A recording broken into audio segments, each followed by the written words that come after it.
Good morning mga idol, ito po si Kuya Kay galing pa ng Maynila. Yes po, no? Pasig po. Pasig, biruin mo, layo ng tinakbo. Bigay lang siya ng wheelchair dito sa mga kababayan ko dito sa San Luis. At mga idol, sa 12 magpapaano ako dito, medical mission. May kasamang attorney na tatlo para do sa mga title o may gusto mag-legal, gusto mag ano? Legal matters yan para makatulong tayo sa ano yung makatulong tayo do sa mga kulang ano sa batas ano. Tapos yung mga title, tapos si Kuya Kay magbibigay din ng ilang wheelchair po, 10 wheelchair. 10 wheelchair, 10 tungkod, 10 saklay. 10 saklay mga ito. Ito yung kapatid ni nasira namin kaibigan na si Erwin Dairet. Erwin Dairet. Yan.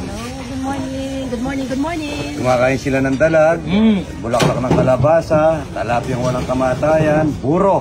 Yung ginawa ni Buro. Yung buro ni Idol. Napakasarap. Ito po, at saka ito mayroon kaming nakasaklay dito. Ito po dapat talaga yung tinutulungan. Tignan nyo naman, maputla, hindi yung may cellphone na maganda. Tignan nyo yun, taga saan ka?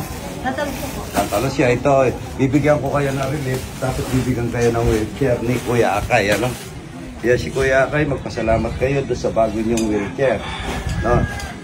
At siguro, yung ibang talagang kailangan ng wheelchair, tignan mo ang paan ito, pwede naman po kayo mag-message kay Idol.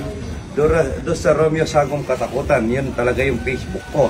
Pero doon sa real, sa Romeo Katakutan Official, medyo marami pong nag-message doon. Pa 1 million na po ako.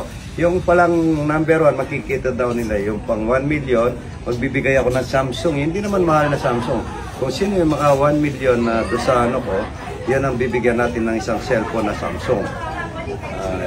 Bilang regalo. Pero araw-araw nagbibigay na regalo si Idol sa kaya lang ng sa kayang abot kaya lang niya. Itong ganito yun. Maraming nagpapatulong dito. Ang problema, yung iba, ang ganda-ganda na cellphone, ang ganda ng katawan. Hindi ka mukha nito. Tignan nyo, namumutla. Naninilaw ang mata. Mga idol ito, naninilaw ang mata. Ayan, good morning. Tignan mo si